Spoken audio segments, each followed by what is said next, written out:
Daniel.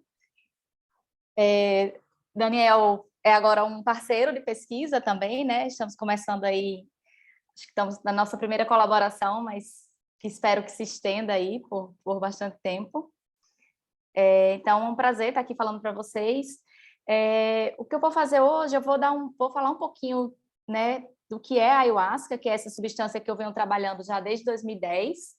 Tá? Então, vou passar rapidamente numa introdução, tentando mostrar vários aspectos de trabalhos que a gente já fez também, mas vou guardar uma boa parte da apresentação para falar sobre o ensaio clínico que a gente fez aqui em Natal, em que a gente testou a ayahuasca como antidepressivo.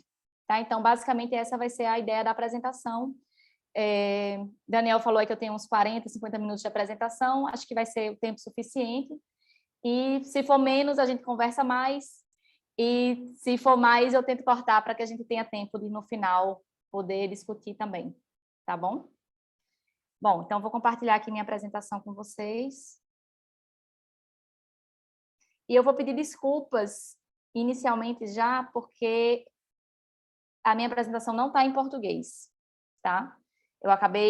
Já tinha feito apresentações semelhantes e que estavam em inglês, acabei deixando em inglês, mas eu vou falar tudo o que está escrito, tá? Então, acho que não vai ser exatamente um problema. A parte que me interessa mais são as imagens, os gráficos que eu vou apresentar, então acho que vai dar tudo certo, tá bom? Qualquer coisa também podem me interromper e a gente vai vendo.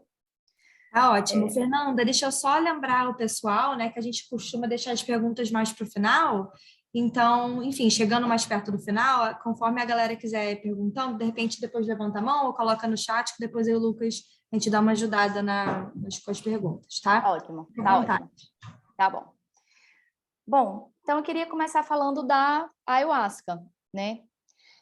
Talvez você já tenha escutado falar, mas para quem não sabe o que é ayahuasca, ayahuasca é uma bebida psicodélica, né, que tem origem na bacia amazônica e que tem um uso religioso indígena, na verdade, um uso ritual indígena e já há centenas de anos, e um uso sincrético, religioso sincrético mais recente, aí que começou por volta de 1930. Essas religiões sincréticas são, por exemplo, o Santo Daime, a União do Vegetal, a Barquinha, são religiões que misturam elementos do cristianismo com religiões de matriz africanas, com o espiritismo, diversas vertentes diferentes religiosas, e que usam a ayahuasca como um sacramento, tá? Aqui no Brasil, então, a ayahuasca ela tem um status de legalidade para esse uso religioso e também para pesquisa. A maneira mais comum que se tem de preparar a ayahuasca é fervendo por várias horas, fervendo com água por várias horas, duas plantas.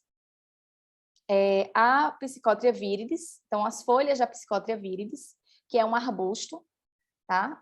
E que é conhecida popularmente como chacrona, e a casca do cipó mariri, que é esse aqui, a Banisteriopsis caapi. Então, ferve por muitas horas. Os preparos, eles são distintos, dependendo de qual religião, de qual grupo vai fazer esse preparo, tem particularidades. Então, vai ter... E, normalmente, a gente se refere à ayahuasca como um chá. Então, é o chá do Santo Daime, ou vegetal, como eles chamam na União do Vegetal. E aí vai ter chá, por exemplo, que usa uma proporção maior de folhas do que de cipó, ou o contrário, e, de certa forma, isso altera um pouco as propriedades, né, que a gente vai ter de cada bebida. Do ponto de vista farmacológico, como é que é a ayahuasca? Então, a ayahuasca ela é composta principalmente por duas classes de substâncias. Uma substância que é a N,N-dimetiltriptamina, conhecida também como DMT, e que confere essa característica psicodélica à ayahuasca. Então, a N,N-dimetiltriptamina, ela é um agonista serotonérgico, certo? Assim como também, por exemplo, a psilocibina e a psilocina, que estão presentes nos cogumelos mágicos, como a mescalina, como o LSD. Então, a DMT, ela é considerada, né, dentro da classe dessas substâncias que a gente chama de psicodélicos clássicos. Uma característica da dimetiltriptamina é que se a gente fizer um chá só com as folhas da chacrona e beber, a DMT ela vai ser praticamente completamente degradada pelas enzimas monoaminoxidase que estão presentes no nosso trato gastrointestinal. E aí é a grande sacada, né, que os povos indígenas tiveram, que foi de misturar as folhas de ADMT, né, com substâncias, com uma planta que tem substâncias que são inibidores da monoaminoxidase. Tá? Então, o cipó, ele fornece algumas beta-carbolinas, que são a armina, a armalina, a tetrahidroarmina, que vão fazer o quê? Quando você toma junto, então, essas substâncias, elas são inibidoras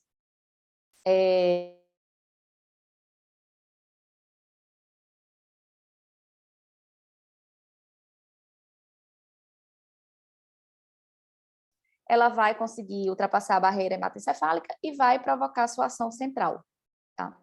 Por outro lado, também essa inibição, né, das monoaminoxidases faz com que você tenha um aumento da disponibilidade de outros neurotransmissores, dopamina, noradrenalina, enfim, de maneira mais sutil, mas então tem um efeito aí que seria combinado em vários receptores, não só de serotonina, como também de outras monoaminas. E que efeitos é que a ayahuasca provoca, né? Então, os efeitos que a gente chama de efeitos agudos, eles normalmente têm início entre 20 minutos, 30 minutos mais ou menos, né, após a ingestão. E aí vão desde efeitos somáticos, como, por exemplo, ter a percepção de que a temperatura do corpo está mudando, formigamento, arrepios, né, um pouco de sonolência, então é muito comum as pessoas também bocejarem.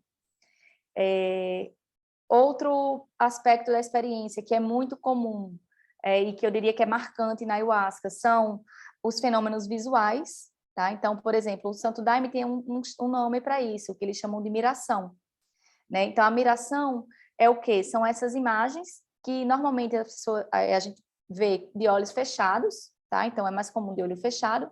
Então, é um aumento na sua imagética, tá? E essas imagens, elas podem ser desde padrões geométricos, então um caleidoscópio, formas geométricas, até cenas complexas como se fosse um sonho. Tá? Então, é muito comum de olhos fechados as pessoas terem essas visões. De olhos abertos, às vezes acontece alguma alteração de campo visual, de você perceber o campo tremendo um pouco, ou uma diferença de contraste nas cores, mas as visões mesmo são mais comuns de olhos fechados. E um outro aspecto também que tem mudança são aspectos cognitivos, né? Então, tem mudança de pensamento, então, o pensamento às vezes pode ficar mais acelerado, mudanças no humor, na quantidade de emoções, mudança na percepção de espaço e de tempo, né? E às vezes também mudança em como a pessoa se percebe e percebe o mundo ao seu redor, então, e como essa relação se dá. Então, esses efeitos, eles são transitórios, tá? E vão aí, mais ou menos, começam aí em volta de meia hora e duram até 4 horas, né? Tendo uma curva suave. Então, né, nada é muito abrupto, tanto o início como também o final, né? De certa forma, é suave. A ayahuasca tem estudos mostrando que ela não é uma substância que causa adição, né? E nem tolerância, tá? Bom, e acho que é isso. Então, basicamente, esses são os efeitos que se tem durante os efeitos agudos, certo? São essas mudanças aí que podem ser observadas. Nem todo mundo vai ter todas, né? Também é isso, varia bastante, mas essa gama aí de efeitos pode ser experimentada. E aí tem vários trabalhos, né, no campo das neurociências que tentam procurar correlatos neurais dessa experiência psicodélica, tá? Então, aqui eu trouxe alguns exemplos, né, de estudos que usaram a técnica de eletroencefalografia, em que a gente observa a atividade elétrica do cérebro, né, antes, durante, assim, e logo depois, os efeitos, né, da ayahuasca. E aí tem um marcador que é bastante comum em vários psicodélicos, né, que é um marcador de eletroencefalografia, que é uma das bandas de frequência que a gente consegue separar o sinal de EEG tem alfa, delta, gama, tem várias bandas de frequência, você vai pegando faixas de frequência. E já foi mostrado para diversos psicodélicos que, durante o efeito, existe uma redução na potência aí de alfa, tá? Então, isso também foi mostrado para a ayahuasca. E aí tem outros estudos também que mostram isso, como é que as diferentes bandas de frequências são alteradas no efeito agudo da ayahuasca. O nosso grupo, a gente tem um trabalho em que a gente coletou dados, né, de voluntários que eram experientes, certo? Voluntários saudáveis que tinham experiência com chá, então eles eram membros da Igreja do Santo Daime. E a gente usou a técnica de ressonância magnética funcional para tentar avaliar aspectos, então, dessa alteração de percepção visual e também alterações no que a gente chama de rede de modo padrão, tá? Então, nesse primeiro trabalho aqui, que é do professor Draulio, então, eu acho que eu não mencionei, mas atualmente eu trabalho no laboratório, e desde o meu mestrado, eu trabalho no laboratório do professor Draulio Barros de Araújo. Draulio, ele era professor em Ribeirão Preto, onde esses dados foram coletados, e depois ele se mudou aqui para Natal para ser professor do Instituto do Cérebro, e a gente vem trabalhando juntos aí desde 2010. Então, nesse trabalho aqui, o que é que eles faziam? Eles faziam uma aquisição de ressonância magnética funcional antes e outra com 40 minutos que a pessoa tinha bebido o chá. E aí, quando a pessoa estava lá na máquina, ela ia fazer algumas tarefas. Uma dessas tarefas, que resultou nesse trabalho aqui, elas iam, em alguns momentos, olhar uma imagem, em outros momentos, elas iam imaginar uma imagem, de olhos fechados. E aí, o que foi observado é que, quando as pessoas imaginavam a imagem, existia uma ativação, né, do córtex visual aqui, de V1, que é a área visual primária, que era semelhante a quando as pessoas estavam vendo a imagem de olhos abertos, tá? Então, existia uma ativação em V1 que não é comum. Então, normalmente, quando você está só fazendo uma tarefa de imaginação, né, você não tem o engajamento dessa região, porque essa região é onde ela chega o estímulo, né, visual primário. Mas, nesse caso do efeito da ayahuasca, parece que quando a pessoa está imaginando, parece não, quando a pessoa está imaginando, existe também uma ativação em V1. Além dessa ativação em V1, foram encontradas também outras regiões participando dessa tarefa de imagética, como regiões do córtex pré-frontal, hipocampo, né? Regiões também que são ativadas, por exemplo, quando se sonha, né? Então, no sonho, no tipo específico de sonho, que é o sonho lúcido, né? Parece também ter um padrão semelhante. Dentro desse mesmo experimento, a gente fez outra tarefa, que era uma tarefa em que as pessoas tinham que ficar só deitadas na ressonância, né, sem fazer nada. É uma aquisição que a gente chama de resting state, né? Não tem uma tarefa específica, a gente pede para o voluntário ficar lá deitado, de olhos fechados, né, sem dormir, né, de preferência, apesar de parecer incrível que as pessoas durmam dentro de uma máquina de ressonância, porque quem já fez deve lembrar que é barulhenta, mas ainda assim acontece às vezes, né? Não sobre o efeito da ayahuasca, mas enfim. Então, as pessoas ficam lá e a gente faz uma aquisição que dura 5 minutos, por exemplo. E aí, esse tipo de dado, a gente consegue avaliar a conectividade de diversas regiões, tá?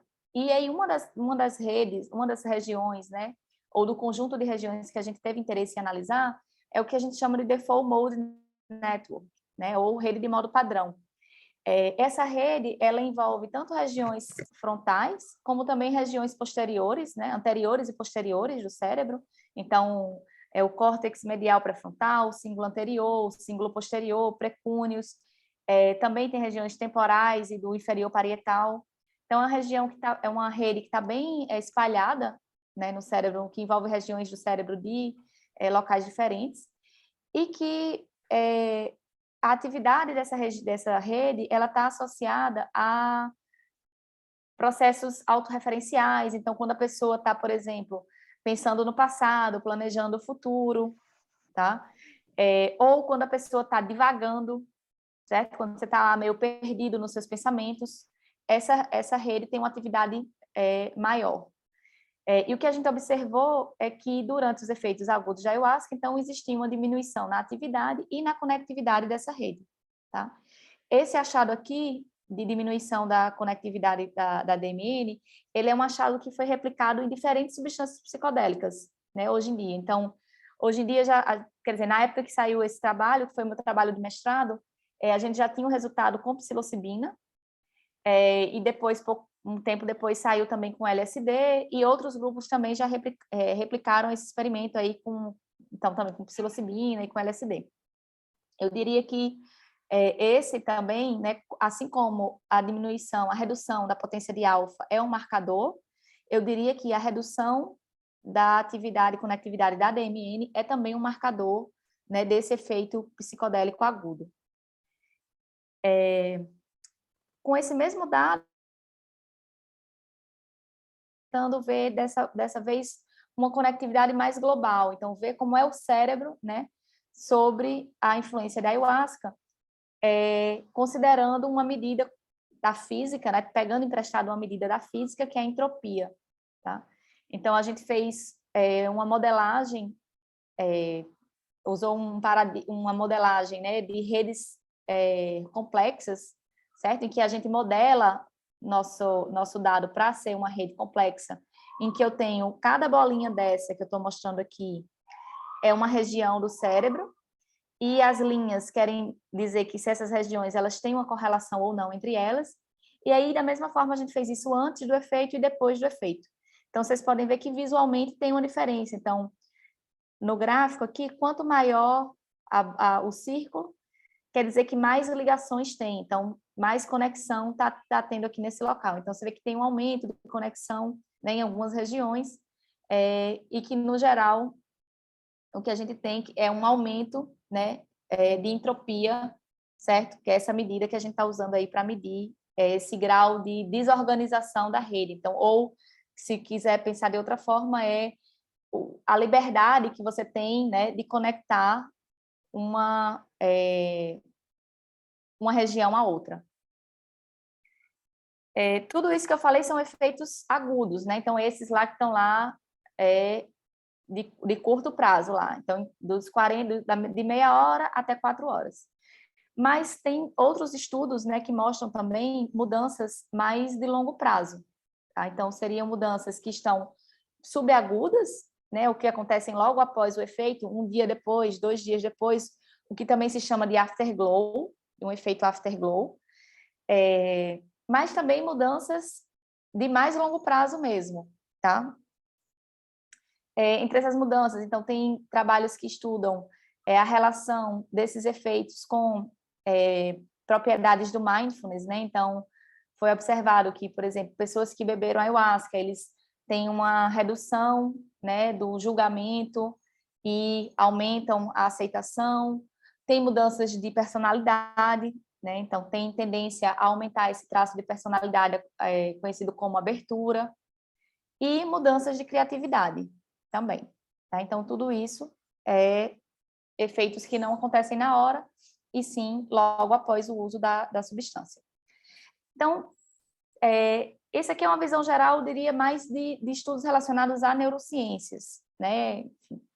Mas, quando a gente começou a estudar a ayahuasca, que veio, né, da neurociências, porque Braulio ele é professor lá ele é professor, né, de neurociências, eles começaram a ouvir muitos relatos anedóticos de pessoas que frequentavam lá a igreja do Santo Daime e que diziam que estavam ficando melhor de sintomas de ansiedade, depressão, né? Uso abusivo de substâncias. Então, tinham vários relatos anedóticos. A partir desses relatos anedóticos, o que é que eles resolveram fazer? Resolveram levar a ayahuasca para um contexto hospitalar. E então, o primeiro trabalho que foi feito para testar a ayahuasca como antidepressivo foi feito lá em Ribeirão Preto, né?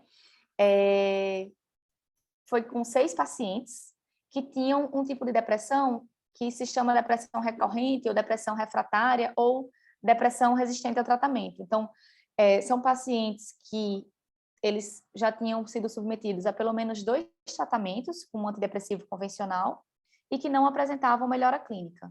Tá? E não só isso, não só tinham tentado 2 medicações, mas tinham tentado essas medicações com dose e tempo adequados. tá? Isso é muito importante também quando a gente está considerando esse critério. E aí, como foi o desenho desse estudo? Esse estudo foi um estudo que a gente chama de open label, um estudo aberto, tá? É um primeiro tipo de ensaio que se faz quando você tem interesse em testar uma substância nova para uma determinada condição.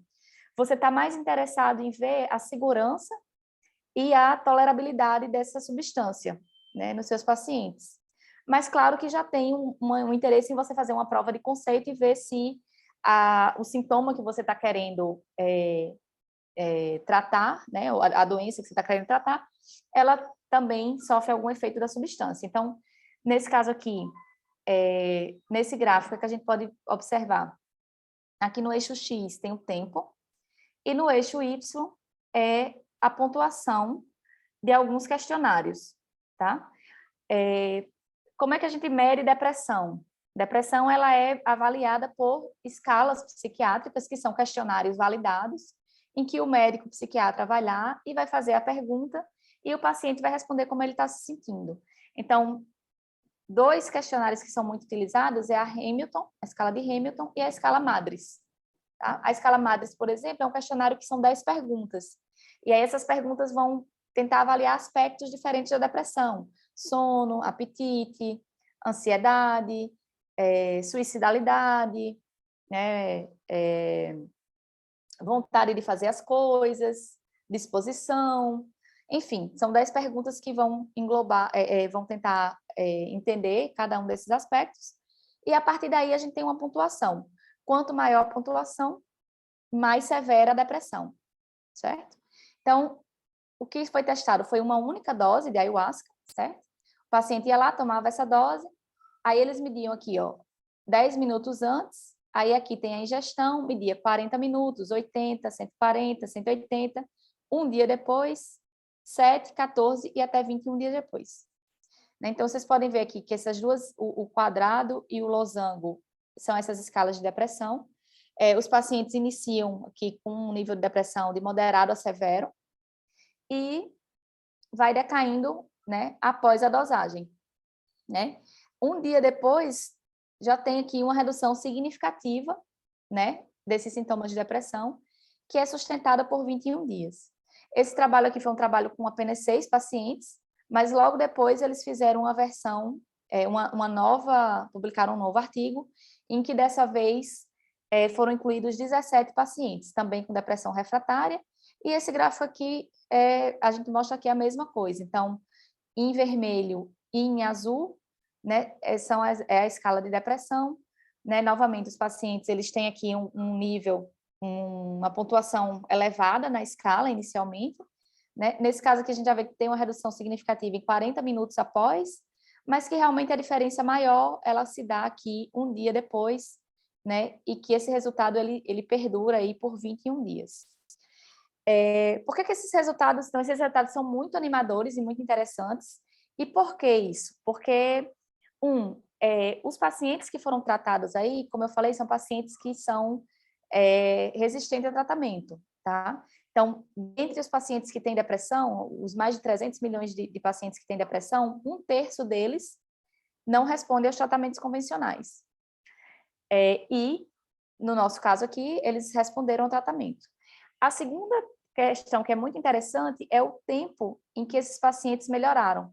Eles apresentaram aqui uma melhora um dia depois do tratamento, né? E se a gente pegar a média de tempo que demora para um antidepressivo convencional, né, um inibidor de recaptação de serotonina, por exemplo, fazer efeito, vai aí dar mais ou menos 2 semanas, tá? Então, a gente não tem ainda, não tinha até pouco tempo, um antidepressivo de ação rápida, tá? Atualmente existe a ketamina, né? Tem um medicamento, né, que é a ketamina intranasal, que foi aprovada pelo FDA e que também parece, né, ter um efeito muito positivo aí já um dia depois, tá? Mas aqui na época do estudo não tinha. E também, por enquanto, só tem aí a ketamina, que tem sido esse novo medicamento antidepressivo. Bom, então, resultados muito animadores, tá? Mas a gente ainda tem um problema aqui nesse tipo de estudo. Qual é o problema? A gente não fez um controle, né, por placebo. E aí, de novo, a estatística mostra que 40% mais ou menos dos pacientes, até 40% dos pacientes com depressão, eles vão melhorar por conta do efeito placebo. Tá? Então, o efeito placebo, ele existe e ele é forte. Então, a gente partiu aí para uma segunda etapa, né, uma segunda fase do estudo, em que a gente agora, né, foi avaliar os efeitos da ayahuasca, mas controlando por o efeito placebo. Então, a gente conduziu aqui em Natal, né, a coleta de dados a gente conduziu entre 2014 e 2016, tá? Um estudo, né, um ensaio clínico randomizado, duplo cego, placebo controlado, tá? O que quer dizer isso? Dessa vez, ele é duplo cego, ele não é aberto, quer dizer que tanto nem os pacientes, nem os pesquisadores sabiam que substância estava sendo administrada, e os pacientes, eles eram aleatoriamente alocados ou no grupo placebo ou no grupo ayahuasca. Aqui é o esquema, né, da nossa sessão experimental, certo? Nesse estudo, além de testar os efeitos antidepressivos da ayahuasca, a gente também estava interessado em descobrir um pouco mais sobre a depressão e, além disso, caso a gente tivesse um resultado positivo, né, realmente mostrando que a ayahuasca tinha um efeito antidepressivo, a gente queria tentar entender da onde estava vindo esses efeitos. Então, por isso a gente pensou em fazer uma bateria de exames antes e depois da ingestão da bebida, tá? Então, aqui, ó, na linha de base, o paciente chegava no hospital, a gente aplicava escalas psiquiátricas, fazia teste neuropsicológico, fazia aquisição de ressonância magnética funcional, e aí o paciente dormia no hospital, enquanto a gente fazia uma polissonografia. No dia seguinte, acordava, fazia coleta de sangue e saliva, tomava um café da manhã leve, e aí o psiquiatra chegava, aplicava as escalas novamente, e aí a gente fazia a ingestão, tá? Por volta aí das 10 da manhã, o voluntário ele ia tomar o ayahuasca ou placebo. E aí a gente ficava lá acompanhando ele de 10 da manhã até as 4 da tarde, mais ou menos, assim. E quando ele fazia uma última avaliação com a psiquiatra, e a gente aplicava algumas escalas para tentar medir os efeitos psicodélicos. Ele ia para casa, e aí no dia seguinte retornava, e aí a gente fazia a mesma bateria de exames, tá?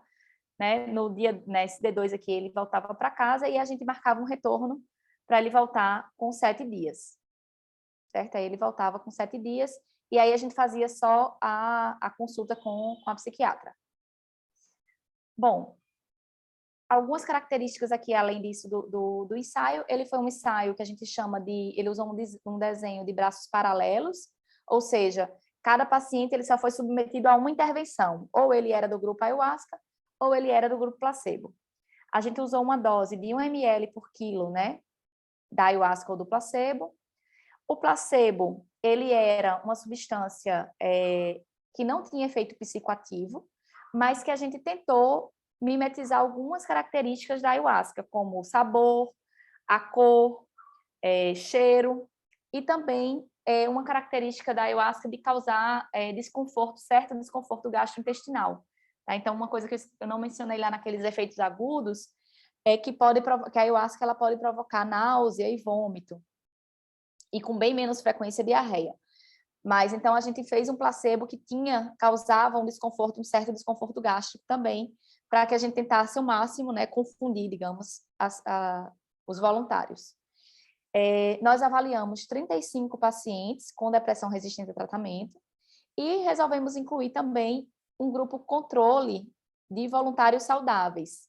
Então, fizemos 50 voluntários saudáveis, 25 no grupo placebo e 25 no grupo ayahuasca. Aqui é o set da gente, então, a gente fez esse trabalho todo no Hospital Universitário Onofre Lopes, que fica aqui em Natal, né, que é no nosso laboratório. Os voluntários, eles ficavam sentados nessa poltrona, que é uma poltrona reclinável, então, se quisessem, né, deitavam um pouco a poltrona. Durante toda a sessão experimental, eles eram monitorados por eletroencefalografia, tá? Esse quarto aqui também era o quarto em que eles dormiam, e praticamente todas as sessões, eu e Hidraulio ficávamos sentados na sala que era vizinha, assim, né? Então, a gente não ficava junto, mas ficava próximo do voluntário. A gente tentou fazer um setting que fosse confortável, né, para os voluntários, né, pensando em vários aspectos que a gente sabe que podem influenciar uma experiência com psicodélico, né? Então, o quarto tinha uma luminosidade natural, que tinha uma cortina, a gente tinha uma playlist, né? Então, a gente colocava nos primeiros 40 minutos música instrumental, depois tinha um período de silêncio, e depois a gente colocava música com letras, tá? Então, a gente tinha tinha música durante o período, e a gente ficava sempre próximo, né, para dar segurança lá ao voluntário. Sim. Bom, como resultado principal desse trabalho, né, o que a gente encontrou foi que a ayahuasca tem um efeito antidepressivo rápido, tá? E superior ao efeito placebo.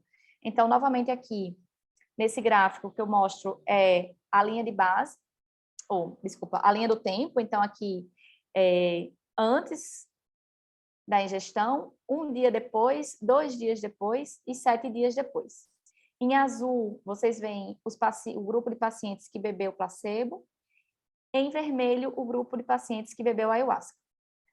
Aqui no eixo Y é a pontuação dessa escala, né, da Madres. E como eu falei, quanto maior a pontuação da Madres, mais severa a depressão. Então, eram pacientes realmente bem graves, né, com a depressão bem grave. E o que a gente vê aqui é que no dia 1 já existe uma melhora.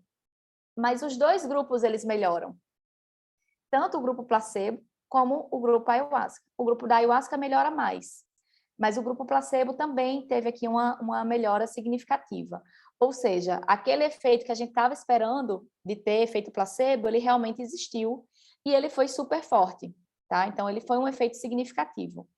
No dia 2, a mesma coisa, mas aí, quando a gente vai olhar aqui para o dia 7, a gente vê que existe uma grande diferença entre os grupos, né? Entre o grupo de pacientes que beberam ayahuasca e o grupo que bebeu o placebo. Tá? O que parece acontecer é que quem bebeu ayahuasca continua bem, enquanto quem bebeu o placebo, basicamente, é que volta ao mesmo nível que tinha antes de participar do experimento. Tá? Como análise secundária desse mesmo dado, a gente avaliou um item dessa escala Madres que avalia suicidalidade, porque suicídio, né, a ideação suicida ou suicidalidade também é uma condição que não existe um tratamento rápido ainda. Então, se você recebe, né, se o médico recebe um paciente, né, num caso grave que tem que internar por conta de ideação suicida, ele não tem muito o que fazer, a não ser deixar lá o paciente internado, né, controlando, né, para garantir a segurança do paciente, mas não tem uma medicação específica para isso.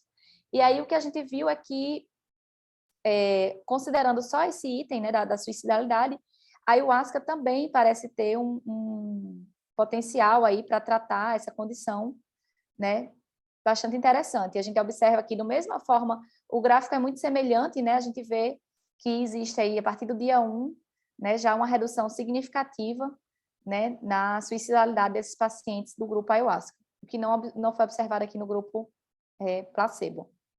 Esse trabalho foi uma parceria que a gente fez, uma colaboração com esse pesquisador chamado Rick Zeifman, lá da Universidade do Canadá. Bom, dito isso, né, a gente viu que a ayahuasca parece ter essa propriedade aí antidepressiva interessante, mas o que é que explica o mecanismo de ação? Né? Por que que funciona? Ou quais são os potenciais mecanismos de ação? Um dos mecanismos que pode ajudar a explicar esse efeito são, né, os efeitos subjetivos que acontecem durante o efeito agudo. Tá? Essa é uma discussão que tem se tido bastante agora, né, no campo da ciência psicodélica, que é essa questão de quanto o que a pessoa passa durante a experiência, né, durante os efeitos agudos, influencia nos outcomes, influencia na resposta terapêutica que a gente observa. Tá? Então, tem grupos que dizem que não é importante, tem grupos que dizem que é importante, tem grupos que dizem que, enfim, que sem essa experiência não tem o outro efeito.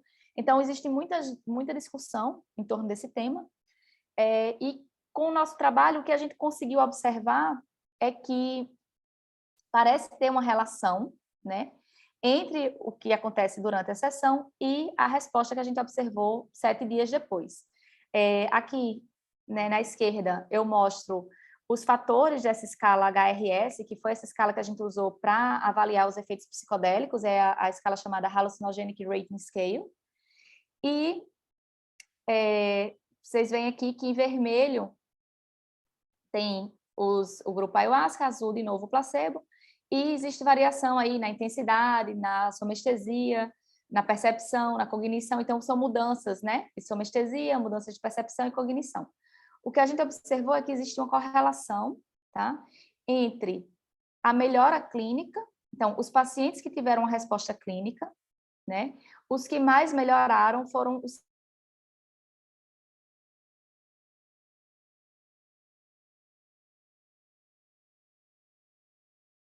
uma causalidade que a gente está vendo aqui, né? É uma correlação com poucos pontos, tá? Mas que sugere, né, que o que está acontecendo ali durante a sessão é importante para o benefício terapêutico. Por outro lado, a gente também investigou vários marcadores, biomarcadores, tá? Então, aqui eu vou dar um panorama geral de biomarcador que a gente avaliou, né? Então, a gente avaliou, por exemplo, o cortisol, né, que é um hormônio relacionado ao estresse e que está alterado na depressão. O que a gente fez aqui nesse trabalho foi avaliar, comparar inicialmente os níveis de cortisol dos pacientes com os nossos controles saudáveis, e a gente observou que os pacientes eles tinham níveis de cortisol mais baixo do que os voluntários, tá? Eles tinham hipocortisolemia.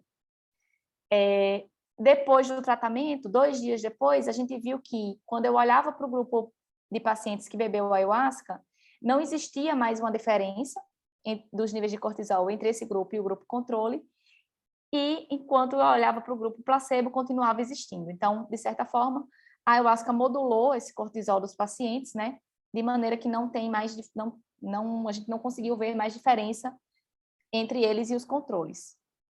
Outra molécula que a gente investigou foi o BDNF, tá? O BDNF é uma molécula que também está relacionada à depressão, porque ela é uma molécula que está envolvida na neuroplasticidade, tá? E, novamente, a neuroplasticidade parece ser um mecanismo pelo qual os antidepressivos, né, fazem efeito. E aí, aqui a gente observou que após, né, 2 dias depois da ingestão da ayahuasca, os pacientes que beberam ayahuasca tinham níveis de BDNF mais altos do que os do placebo. Por último, a gente também avaliou marcadores inflamatórios, porque uma das hipóteses, né, para explicar a depressão é que ela seja uma doença inflamatória. Então, ela muda, né, marcadores de inflamação. Então, um dos marcadores que a gente avaliou foi a proteína C reativa, tá? A proteína C reativa, ela não é um marcador específico, né, para a depressão, ela é um marcador de inflamação geral, mas a gente observa aqui que, de novo, comparando, né, esses valores, né, dos níveis de proteína C reativa entre nossos controles saudáveis e o grupo de pacientes, a gente viu que os pacientes tinham níveis inicialmente mais elevados de proteína C reativa. Após o tratamento, né, existiu uma redução dos níveis de proteína C reativa, né, nos pacientes que beberam ayahuasca, e essa redução foi correlacionada com a melhora clínica, tá? Então, os pacientes que tiveram maiores reduções nos níveis de BDNF, nos níveis de proteína C reativa, foram aqueles que mais melhoraram. Todos esses trabalhos da bioquímica, eles foram feitos junto com a professora Nicole Galvão, né? Nicole Galvão, ela chefia um laboratório de medidas hormonais aqui na UFRN, e os trabalhos todos foram feitos aí em parceria com o grupo dela. Por último, tá? A gente também, vou mostrar aqui rapidinho, acho que já estou quase no tempo, mas por último vou mostrar aqui um resultado, então, desses dados de ressonância magnética funcional. Esse dado aqui, diferente dos outros que eu mostrei, a gente avaliou só os controles saudáveis, certo? O dado dos pacientes é um dado que tem um N amostral menor e a gente acabou não incluindo nessa análise. Mas, como a gente já tinha investigado a rede de modo padrão no efeito agudo, a gente também estava interessado em ver como essa rede se comportava no subagudo, ou seja, um dia depois da administração da ayahuasca. Então, o que a gente fez foi avaliar essa rede de modo padrão e também uma outra rede chamada rede de saliência, que é uma rede que está envolvida em interocepção, em emoção também, e que ela basicamente engloba duas regiões, o cíngulo anterior e a ínsula bilateral. E o que a gente observou é que houve um aumento, né, na rede de saliência, quando eu comparo os grupos ayahuasca e placebo, e uma diminuição, assim como a gente viu no efeito agudo, uma diminuição da conectividade da DMN. É interessante também que a gente conseguiu observar uma correlação entre a mudança, né, na conectividade entre essas redes e o que aconteceu na sessão experimental. Então, utilizando aquela escala HRS, a gente pegou um fator que mede afeto, que seria um fator que estaria relacionado aí com essas redes, né, com essa rede de saliência, e a gente observou que essa mudança, né, de conectividade que a gente estava vendo um dia depois foi correlacionada com as mudanças, né, de afeto durante a sessão experimental. Mais uma vez, esse trabalho é uma parceria com o Lorenzo, que atualmente está lá na Universidade de UCSF, em São Francisco. Tá? Bom, concluindo, então, o que a gente viu que, focando mais nessa parte do antidepressivo, a gente viu que a ayahuasca tem um efeito antidepressivo rápido. A gente acredita, né, e nossos dados têm mostrado que esse efeito na verdade, multifatorial, né, e que pode vir desde mudanças bioquímicas até processos, né, efeitos mais sutis, efeitos subjetivos mais sutis, né, que acontecem durante a sessão experimental. E esse trabalho, eu acho que dá suporte, né, ao valor terapêutico e à segurança, né, dos psicodélicos, quando administrados num setting apropriado, para ajudar a tratar a depressão.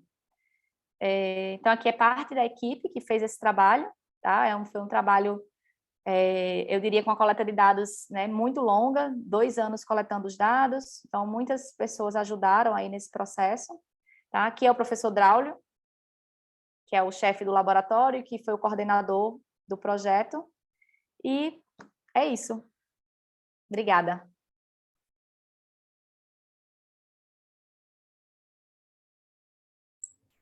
Valeu, Fernanda, super obrigado. É muito claro e muito sólido, né? Do ponto de vista de método, né? Trabalho muito bonito mesmo. A gente agora abre para perguntas.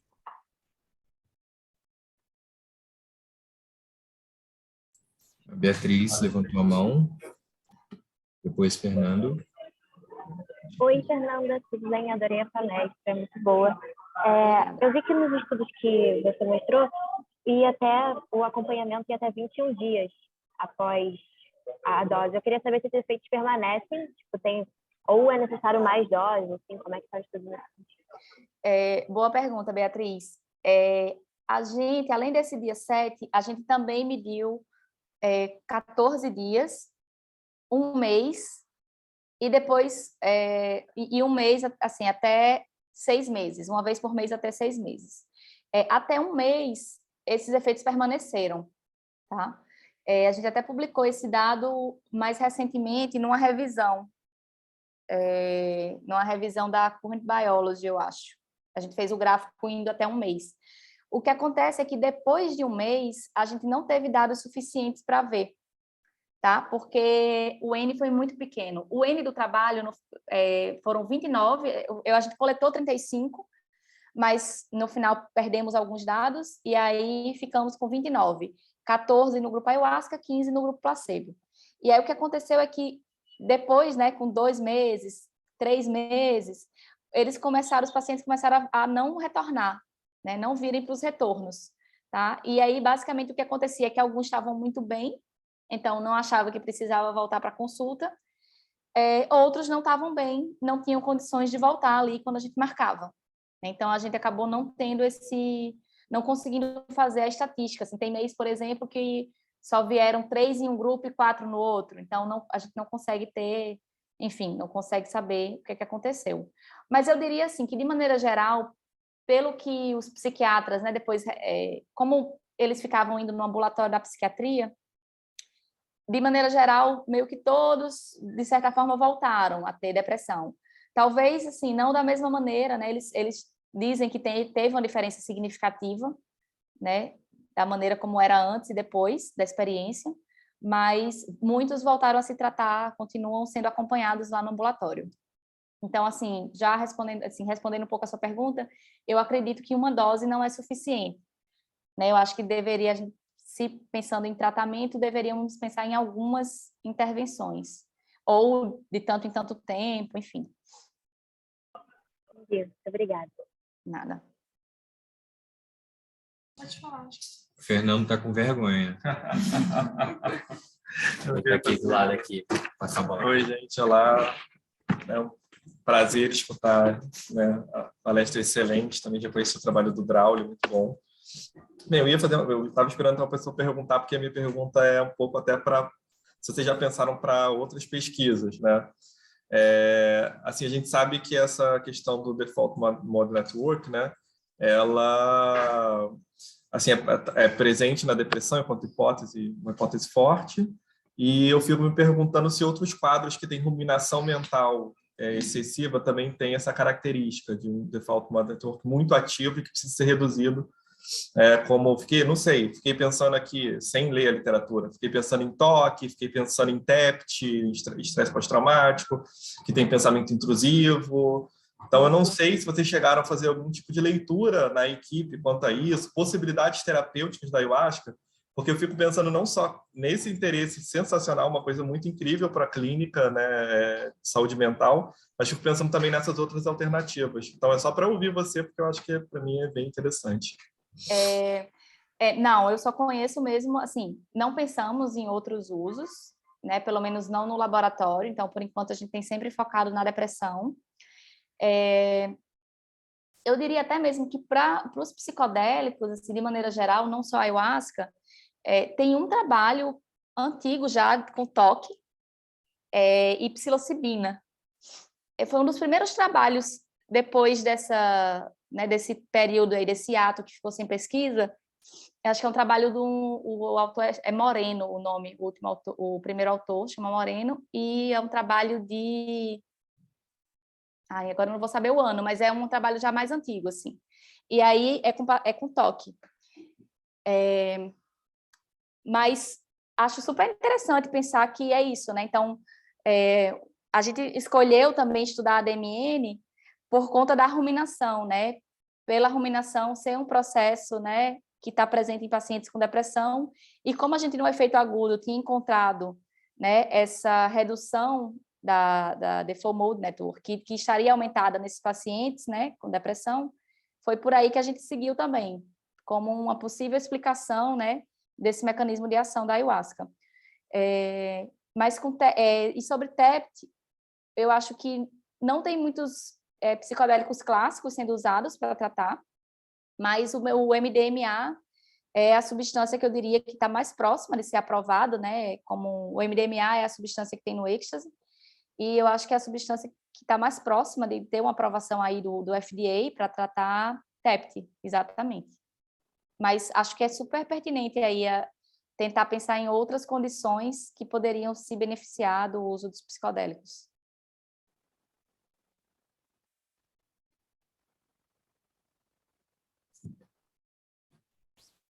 Mais alguém tem alguma pergunta? É só levantar a mão. A Sofia, vem para cá. Tem gente aqui no Lab, aí eles vão fazer perguntas. Sofia fala, depois a Fernanda mandou algo no chat, depois eu leio. Oi. Eu peço desculpa se você falou isso e eu que não pesquei informação, mas eu queria entender um pouquinho melhor como que vocês fizeram, fazem ou pensam em fazer. Isso, na verdade, acho que com todas as drogas assim que causam mais alucinações ou coisas assim, em questão da dose que é usada. Porque eu penso muito assim, como você seria capaz de diminuir talvez a dose para causar menos impacto no paciente quando ele está utilizando, mas mesmo assim ser capaz de trazer todos os possíveis benefícios. E eu fico pensando, até para ser mais fácil o próprio estudo, porque às vezes você fazer a pessoa passar por tantas coisas assim, às vezes fica difícil você colocar ela dentro de uma máquina de ressonância, fazer um EEG, alguma coisa assim. Então, eu queria saber um pouco dessa questão de quanto seria necessário para dar droga para o paciente conseguir ter alguma melhoria, ou você poder fazer um estudo relevante sem deixar tantas, não consequências, né, mas sem fazer ele passar por tantas coisas, assim, impactos fortes, digamos assim. Excelente pergunta. Ninguém sabe, eu acho, a resposta disso ainda. Mas eu acho que você toca aí num ponto que é super importante, que eu mencionei, assim, que é essa questão de você tentar saber se o efeito subjetivo, que é esse efeito que muitas vezes a gente quer se livrar de certa forma, né? Porque, claro, se eu estou pensando numa intervenção, por exemplo, pensando de maneira prática, se eu proponho esse tipo de tratamento, né, no SUS, eu vou precisar ter ali um médico com a pessoa 4 horas, pelo menos, né, no caso da ayahuasca, certo? Dedicado ali, porque é isso, porque vai ter que ter alguém ali do lado para prestar esse suporte, né? Caso ele tenha, né, ele vai passar a sentir alterações de percepção, né, que às vezes não são experiências, não são sempre prazerosas, né? Pode ser em algum momento pode ser desafiador você estar ali naquela situação. Então seria ótimo se a gente soubesse, né, pudesse reduzir a dose, né, para que ele ainda tivesse o efeito antidepressivo, sem ter talvez esses efeitos, né, subjetivos, agudos.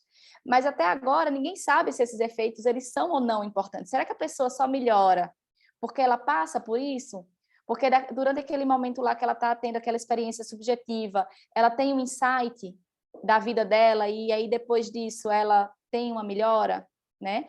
A gente tem que lembrar que esses transtornos que a gente está pensando, transtornos mentais, eles, né, envolvem muita coisa do pensamento, de como a pessoa de como a pessoa se projeta na vida, de como a pessoa se posiciona. Então, pode ser que aquele efeito seja tão importante quanto o efeito bioquímico, né? Então, eu acho que essa é uma questão que permanece em aberto. Por outro lado, a sua pergunta me lembra também que algumas outras condições, então, por exemplo, a gente viu que a ayahuasca parece ter aí um efeito anti-inflamatório. Então, eu posso ter outras condições de saúde, não sei, uma outra condição inflamatória, né? Digamos, uma doença mais clínica, não sei se tem psiquiatras aqui que talvez não gostem do meu termo, mas vou dizer que são doenças clínicas, né? Então, asma, por exemplo, né, que é uma doença inflamatória, que talvez se beneficiassem de uma dose não psicodélica, né? Só tendo um efeito anti-inflamatório. Então, tem trabalhos, tem estudos com, por exemplo, em modelo animal de doença cardíaca, tá? Outros modelos de doenças, né, que não essas doenças mentais, que podem sim se beneficiar de doses menores. Tá? No nosso caso, a gente usava essa dose de 1 ml por quilo, que dava mais ou menos, uma pessoa de 70 quilos tomava 70 ml. Mas a gente queria que a pessoa tivesse a experiência psicodélica, por esse motivo, por a gente achar que talvez aquele momento ali da experiência também possa depois trazer um benefício mesmo, do que a pessoa viveu ali, né, fazer uma integração com o que ela vive na vida do dia a dia, né, e mudar algum hábito, né, conseguir resolver alguma questão que, no fundo, tem uma influência grande sobre a doença mesmo. Eu acho que fica até um pouco difícil de pensar quando a pessoa ainda tem esses efeitos subjetivos, né? Eu acho que foi a expressão que você usou, como que isso seria realmente colocado na prática, digamos Exato. assim. Pensar em tornar isso realmente um medicamento que as pessoas, né, possam usar. Como que você vai fazer com que um paciente passe por todos esses processos em casa? Como você vai controlar? Então, acaba se tornando muito mais complicado. Né? E aí tem uma outra linha de pesquisa que tem sido focada em desenvolver moléculas que são, digamos, primas desses psicodélicos, sem o efeito psicodélico, que aí toca exatamente nesse ponto que você está levantando, né? Então, seria uma coisa mais próxima de um antidepressivo que a gente tem, que o paciente toma em casa, né? Então, tem um grupo do professor David Olson, por exemplo, que eles já mostraram, por exemplo, uma molécula parecida com a ibogaína, que é um outro psicodélico, que é mais usado no tratamento de uso abusivo de substâncias, e eles fizeram uma ibogaína não psicodélica, e observaram, em modelo animal, né? Tudo isso ainda em modelo animal. E observaram que sim, que ainda tem um efeito, né? E tem um trabalho mais recente dos chineses, que aí eu não vou me lembrar o nome do autor, mas que eles fizeram um LSD-like, então um primo do LSD, sem efeito psicodélico, mas com efeito antidepressivo, tá? Então, existe um monte de gente pensando exatamente isso também, né? Então, essa é a parte do grupo que eu falei que acha que o efeito subjetivo não importa, tá? Mas aí, como a gente só está testando isso ainda em modelo animal, é difícil fazer a extrapolação para a gente, né? Enfim, acho que vai demorar um tempinho para chegar aí, para a gente testar isso daí. Ótimo, obrigada. Nada.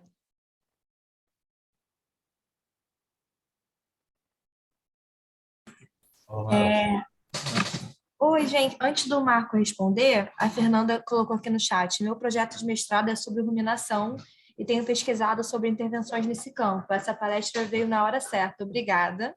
Que bom.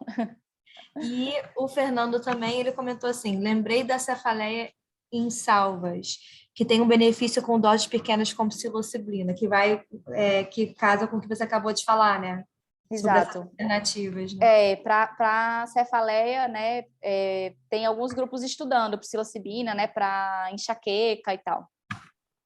Existe sim. E aí essa questão da dose é super importante mesmo, de tentar fazer um ajuste aí. Para cada condição, né, a gente tem uma dose que se adequa melhor. Maravilha. Agora, Marco. Boa noite, pessoal. Obrigado pela palestra aí, Fernanda. Eu queria perguntar a você sobre esse final da tua resposta para a Sofia, que você falou sobre essas substâncias que imitam os psicodélicos, mas sem a parte subjetiva. Mas você falou que são só em animais, né? Mas como é que você, nesses testes em animais, como é que você sabe que não tem experiência subjetiva, sabe? Porque o subjetivo, ele é, né? Boa pergunta, Marco. É o seguinte, os animais, quando eles estão sob efeito... Então, geralmente é camundongo, tá? Esses testes são feitos em camundongo. E aí, quando o animal está sob efeito da substância, de uma substância psicodélica, ele faz um movimento estereotipado, chamado head twist, certo? Então, esse head twist é um movimento estereotipado e bem definido, tá? E que você consegue fazer até uma curva dose-resposta baseada nesse movimento. Então, é assim que eles veem, tá? É comportamental. Então, é isso. No caso dos animais, eles não têm esse movimento de cabeça, então é um shake assim, de cabeça que eles fazem. E aí não tem esse movimento, ou seja, se supõe que ele não teve o efeito subjetivo, que seria esse marcador do efeito subjetivo, mas eles continuam tendo aí a melhora nos comportamentos associados à depressão, né? Entendi. Bacana. Obrigado, Fernanda. Nada. Fernanda, tudo bem? A gente pode fazer mais umas 2 perguntas? Pode sim, tranquila. Tá bem. Então, tem uma que está no chat já, da Ana Carolina. Ela pergunta assim: uma pessoa que faz uso de venlafaxina e Venvance para tratamento de TDAH, ansiedade e depressão, você pode dizer quanto tempo o organismo precisa, entre aspas, se limpar para fazer uso da ayahuasca? Ana, é o seguinte, assim, no nosso estudo, o que é que a gente fazia? A gente deixava os participantes, os pacientes, eles paravam de tomar medicação, porque eles tinham, como eles estavam fazendo, né, eles estavam fazendo uso de um medicamento antidepressivo, não estavam melhorando. Aí o médico ia trocar o medicamento. E aí, no geral, é uma prática clínica comum você fazer o desmame de uma medicação e começar a outra depois. Então, a gente aproveitava essa janela de tempo, que se chama washout, para fazer a intervenção da gente. Então, eles não estavam tomando outros antidepressivos. no que eu sei, assim, do uso, digamos, ritualístico, né? Então, as pessoas que fazem, né, frequentam a União do Vegetal ou Santo Daime, eu acho que eles não suspendem, certo? Os antidepressivos. Normalmente não se toma, tipo assim, na hora de tomar o chá. Até porque, às vezes, tem o risco de você vomitar, então não toma junto, certo? O risco que se tem, a venlafaxina, agora eu não estou lembrando se é um inibidor seletivo ou se é dual. De cabeça, agora eu acho que é dual, a venlafaxina. Enfim, mas o risco que se tem de se tomar a combinação, né, do inibidor de recaptação seletiva de serotonina junto com a ayahuasca é ter o que se chama de crise serotonérgica, certo? Que seria aí um aumento muito grande da disponibilidade de serotonina, certo? E que aí é uma condição grave lá que tem que ser tratada. Mas, assim, eu vejo mais isso como um caso teórico do que relatos de que já aconteceu, tá? Então, ontem mesmo eu estava participando de uma aula no Instituto Jurema, que é um instituto de São Paulo que faz dá muito curso sobre ayahuasca, e tinha uma moça que é farmacêutica, que é a Renata, que ela coordena, é diretora do instituto, e ela estava falando exatamente sobre interação medicamentosa e ayahuasca. Ela é uma pessoa que é do Daime e que tem muita experiência, é farmacêutica, e eu, na verdade, estou até me aproveitando da resposta dela, que foi o que ontem ela falou, inclusive falou da venlafaxina também. E falou isso, assim, que é importante que você previna seu médico, né, de que quer fazer uso, por exemplo, para que ele possa indicar a melhor maneira. Então, por exemplo, de não tomar nesse dia que você vai beber ayahuasca, ou de tomar o remédio se você vai beber à tarde ou à noite, então de você tomar de manhã, certo? Mas, assim, no geral, existe esse risco teórico dessa síndrome serotonérgica, da combinação, porque tudo vai atuar no sistema de serotonina, mas que na prática eu acho que pode ser reduzido com alguns cuidados. Tem protocolo clínico que indicam 5 meia-vidas de washout. Pois é, no nosso caso lá, o washout era super dependente da medicação, né? Então, sei lá, fluoxetina demorava muito tempo, alguns outros eram mais rápidos. Ou, por exemplo, teve um paciente nosso que ele tomava muitos remédios combinados. Então, esse cara ele ficou mais de um mês, porque não dava para tirar tudo de uma vez. Então, os médicos tiveram que pensar até num esquema de retirada, né, para ele também não sofrer com efeito colateral. Então, assim, esse tempo do washout a gente fazia em torno de 2 semanas. Era mais ou menos de 2 semanas, mas claro que depende do tempo de meia-vida aí do medicamento.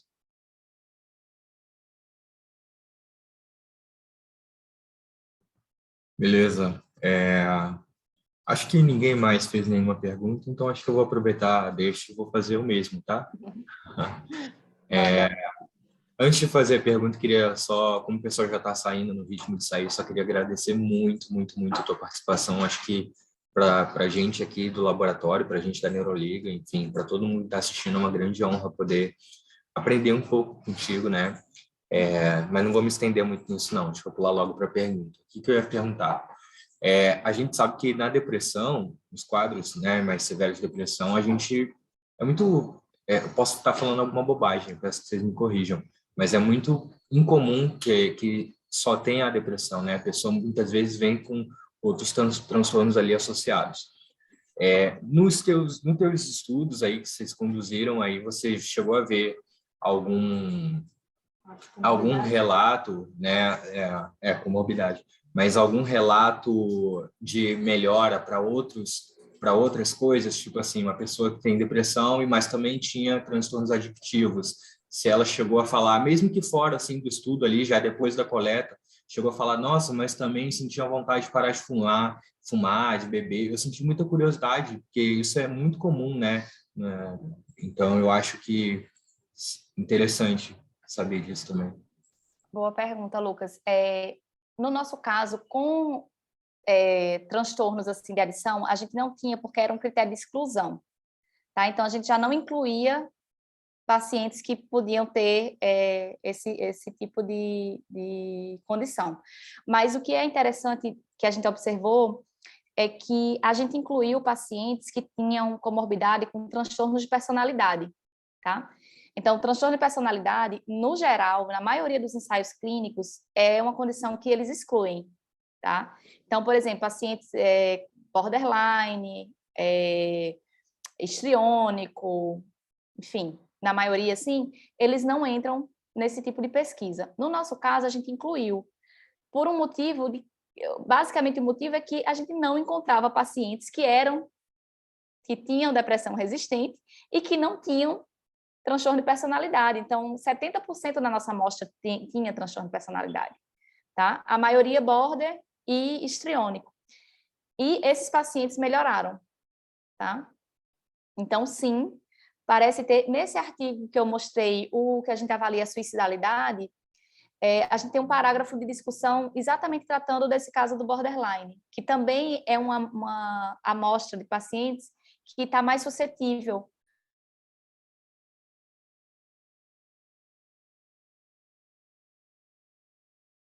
uma estatística porque o N é muito pequeno, mas, né, parece também poder ajudar aí pacientes com esse tipo de transtorno que também não tem uma medicação própria, né, para eles, assim. Então, sim. E ansiedade também, né, vários tinham ansiedade generalizada e transtorno de personalidade, assim, muito comum. Genial, Fernanda. Genial mesmo. Eu vou passar para o... Não sei se o Daniel quer fazer um encerramento mais formal, se a Vicky quer falar alguma coisa também, mas só queria agradecer mesmo a todo mundo que esteve no background para construir esse evento, né? Toda a galera da coordenação da Neuroliga, Bia, Ariane, Bruna, Vicky, eu, Daniel. Então, acho que... E você, né? Por ter topado, por ter estado aqui com a gente. A Vicky já fez um grande favor de divulgar ali no chat nosso Instagram. Para quem não conhece, segue a gente lá, porque toda última quinta-feira do mês a gente faz esse evento. E para quem é do Rio de Janeiro também, a gente está com uma nova edição de eventos agora presenciais aqui na PUC Rio. Então, está todo mundo convidado a conhecer um pouco mais, né, os nossos eventos. Daniel, Fernanda. Não vou, na verdade, fazer um encerramento formal, não. Mas é só agradecer. Eu teria várias perguntas para fazer, mas eu faço presencialmente no futuro próximo, né? E te agradecer muito, Fernanda. Foi um prazer mesmo. Obrigada. Agradeço aí vocês, a ótima iniciativa aí da Neuroliga. Adorei as quintas neurocientíficas, é isso o nome? Sim. Muito bom. Obrigada pelo convite. Obrigada, né, por terem dado essa oportunidade de mostrar o trabalho. Acho que é sempre legal. É muito bom, assim, por mais que eu já tenha apresentado várias vezes, cada vez sempre tem perguntas novas e que fazem a gente pensar em como melhorar para os próximos trabalhos, enfim, ou testar coisas novas. Então, é sempre bom estar divulgando e estar, né, participando aqui. Tá bom? Agradeço muito também. Valeu, Fernanda. Abração. Tchau, tchau. Tchau, gente. Tchau, tchau.